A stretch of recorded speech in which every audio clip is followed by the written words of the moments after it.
So let me start with this. 1970, the Church Committee pulls back the curtain on what intelligence is doing and what the intelligence agency has been doing for years, okay? They're supposed to just watch foreign enemies, but they're not. They're not. They're watching Americans, too. They're watching people like Martin Luther King, all the civil rights leaders, war protesters, all the political groups, the people who, hadn't committed any crimes whatsoever. And they were just making people in power uncomfortable. Okay, that's the 1960s. So we find out about that through the Church Commission. And the Church Commission is like, we've got to get the intelligence community under control. So they develop FISA. And the idea is really, really simple, okay? If government wants to spy, then it has to go to court. It can go quietly or secretly, but it has to ask and it has to show cause. It doesn't get to decide on its own, and it has to have a judge sign off. It's a lock on the door. Then 9/11 happens, and everything changes overnight. Suddenly, speed. We can't wait. Whenever that happens, you make mistakes. Whenever you're like, it's the Patriot Act, I can guarantee you there's nothing patriotic in it. I've learned from my past mistakes. But speed is of the essence, and the fear isn't abstract anymore because you've just had two planes fly into buildings and you have people jumping out of those buildings. And all of the agencies point the finger to one another and says we couldn't talk to each other. It was too slow, too rigid. It was built in the old days, a different kind of war. So FISA evolves. And now FISA isn't about restraining the government. You introduce Section 702, and that's where this really lives now. It allows the government to target foreigners overseas and collect all of their communications without getting the traditional warrant every time. But here's the problem. The pitch was, this is how we're going to catch him from doing this again. It has produced, I'm sure, its number of successes, I'm sure, but it's all classified, so you're asked to trust, and I don't have any trust, but I'm sure it has. But the problem is, you're now no longer getting warrants for overseas, okay, but are they tied here at all? So the first thing you have to ask is it needed? I think it's needed. If you're not, if you're saying that there aren't foreign spies, that there aren't terrorist networks and all of this stuff, and this hasn't helped at all, I think you're lying to yourself. But instead of just asking if 702 and FISA has once stopped something catastrophic, is it worth that? Well, worth what? Worth what? What would you trade to prevent the next mass casualty attack? Well, what's up on the table? Okay. Would you trade your freedom? Well, no, but we are. Think about the September 11th attacks. Think about something like the Beslan school siege. This is my biggest worry, is Beslan. If you don't know what that is, look it up. If that happens, that will reshape our country and the Western world overnight. Plus, now you layer in the porous border, and depending on, who you're listening to, there are tens of thousands of people who are known or suspected terrorists that are coming into our country right now. You can debate the number, but cut the number in half. It's still not zero, whatever it is. We have threats inside of our own borders. And now we're arguing whether our intelligence agencies should be slowed down or take away, some of their power. And that's the pro-FISA case. And it's all legitimate. Except let me play the flip side, okay? FISA was supposed to stop abuse, but it didn't stop, and now they're abusing FISA, okay? The documented use that we have of the 702 database, that's the improper searches that were made on presidents, congressmen, protesters, donors, anybody who didn't have any business being in a national security, query. tens of thousands of questions over time, tens of thousands of people involved in this that shouldn't have been. Then you have the case of Carter Page. Carter Page submitted applications to the FISA court. Remember, FISA. What is it? It's meant to prevent the abuse by government of this. So a court set up to question the FBI and slow them down. So he goes in, this FBI agent goes in and takes information and alters the application. I mean, in the old days, you would have taken white out and then retyped information on there. That's what he did. He altered the information on there, changed it. Also gave and submitted documents with serious omissions that he knew he was doing. An email was changed, key facts that weren't disclosed, all of this stuff. It's not gray. That's black and white. And so the judge sees it and goes, oh, okay, yeah, I'm going to rubber stamp this. What happened to that guy? Because remember, we look at FISA right now as part of the problem. It's supposed to be the solution. They're supposed to be almost the opposite side of the FBI. Those are two sides that aren't supposed to be colluding. One is trying to say, show me your evidence. They're supposed to be in opposition. Show me the evidence. Okay? So they did. You would think in a system that is set up right and understood the proper way, that the court would then be pissed off that you lied to me. But he wasn't. They weren't. What happened to that guy? What happened? Was there any kind of consequence? Nope. I think it was like internal slap on the hand. It was really, nothing happened. Everybody moved on, and that's it. Nobody paid really a penalty at all for abusing the surveillance power. Now think of this. Why do we have the Bill of Rights? We have the Bill of Rights because the Bill of Rights is something that says you must never, ever, ever do X. Government can never, ever do whatever. So we make an exception to that. I mean, remember, our founding fathers, they had a reason to say warrants. They had a reason for everything that is in the Bill of Rights. They didn't just make up problems. They lived the problems. And so they were like, we want to have a more perfect nation. And so we're going to make sure the government can never, ever, ever do these things because we experience them and they're really bad. And so then because of security issues, we say, okay, they can never, ever, ever do that unless we crack that door open. And because we cracked that door open, because we need to have those, what happens? The door just keeps getting cracked open and open, and now the FISA court becomes part of the system that says, get them, instead of part of the system that says, I'm a hostile roadblock to the FBI. I'm a hostile roadblock to you. Instead, it's like, we got to get these guys. Well, no, that's not the way the system is supposed to work. So if the penalty of abusing the system is really, really light, then the incentive to not do that goes away, okay?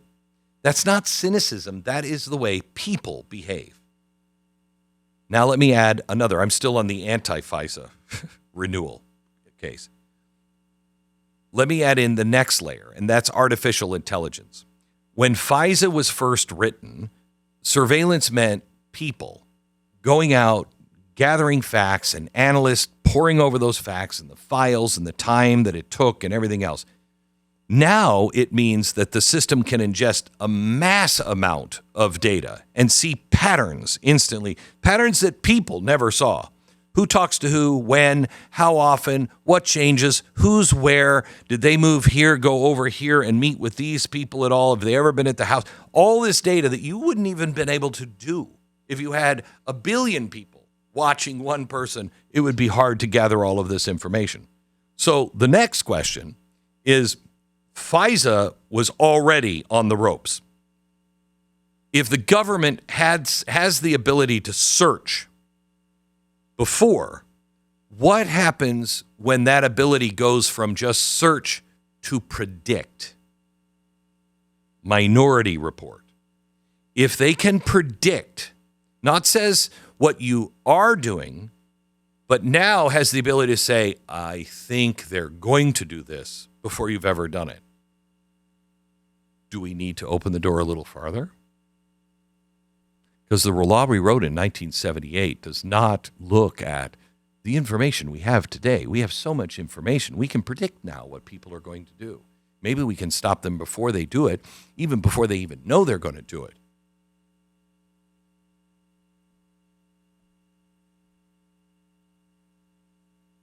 That sounds really bad.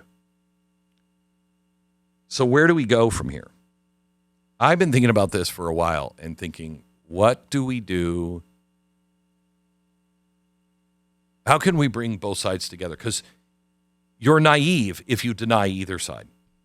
You're naive if you think that we don't need to monitor really bad people.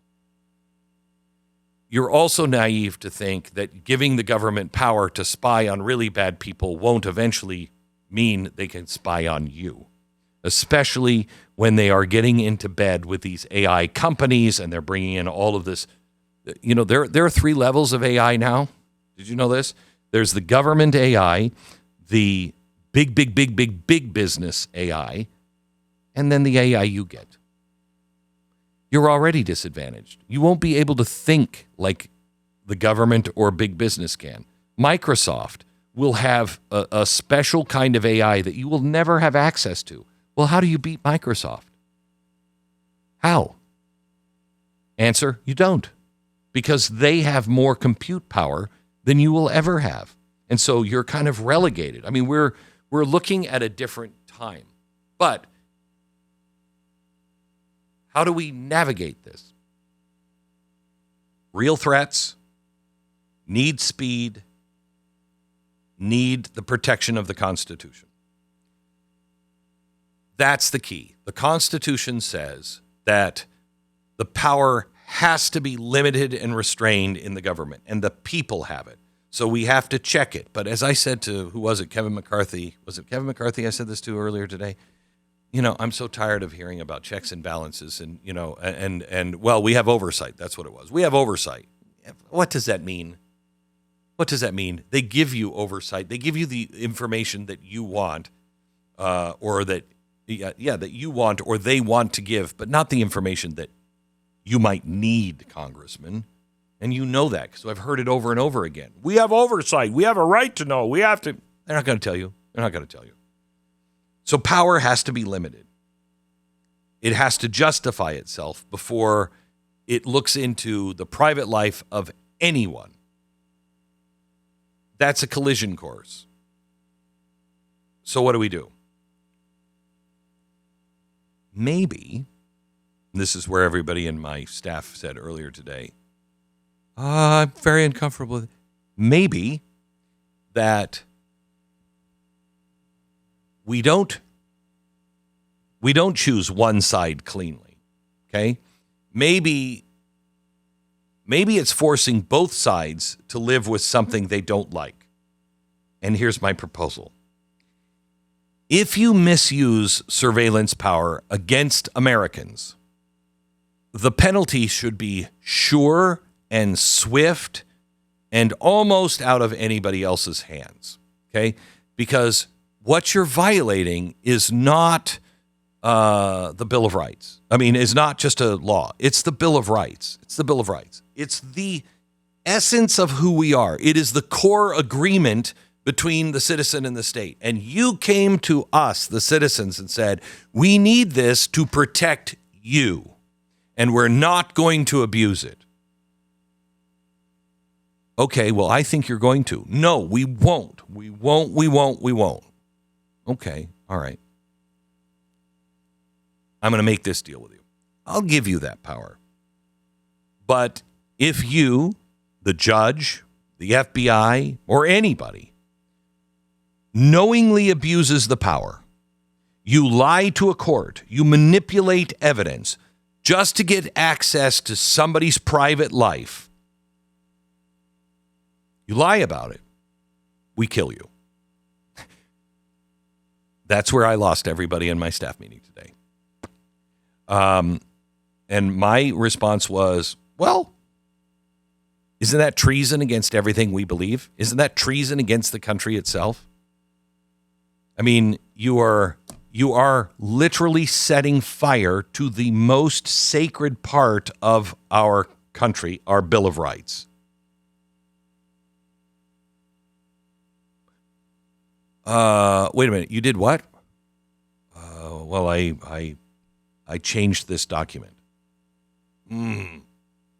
That's a problem. Now, I could give you jail time. I could give you 10 years. Not going to happen.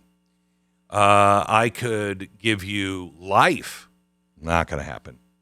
It won't, because what the judge will do is the judge will come up with some way and say, you know what, we're going to give you life, and you'll end up spending 10 years. We're going to give you, it carries a 2-year penalty. Yeah, but we're going to talk that down, because you were most likely doing it for somebody to gain power for them. So I want to make sure that anybody who does this and violates this for power pays the ultimate price, and there's no ifs, ands, or buts. That is the penalty. If you're proven guilty, that's the penalty. There's no way about it. There's no way a president can revoke that, because most likely you might have been doing it for the president or somebody who wanted to be president.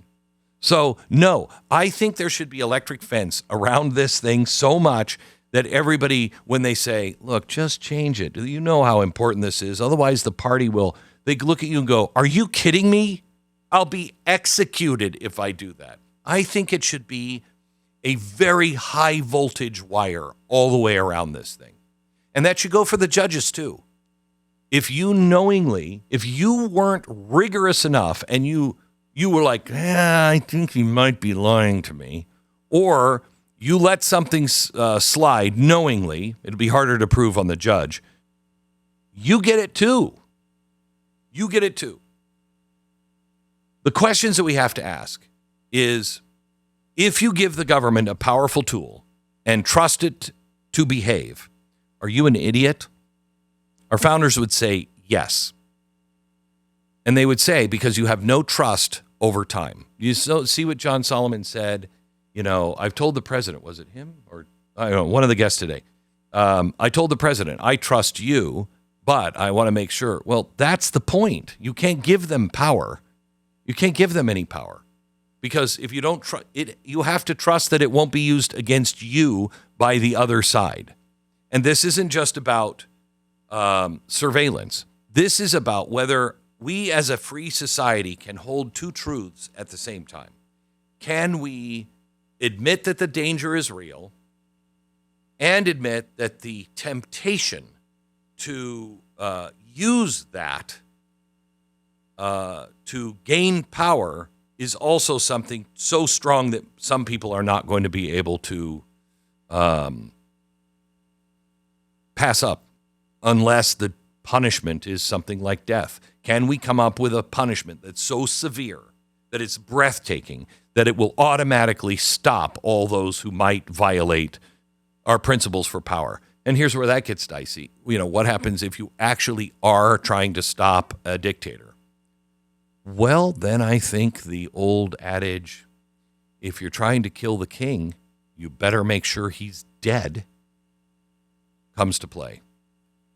Because you try to kill the king and you don't kill him, he's going to kill you.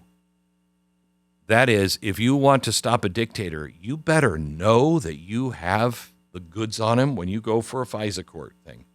You're not just going to impeach him and try to get away. You better know you have it. If you're falsifying stuff, it better work. It better work. Because you're going to die for it. And I think there are certain principles I'm willing to die for.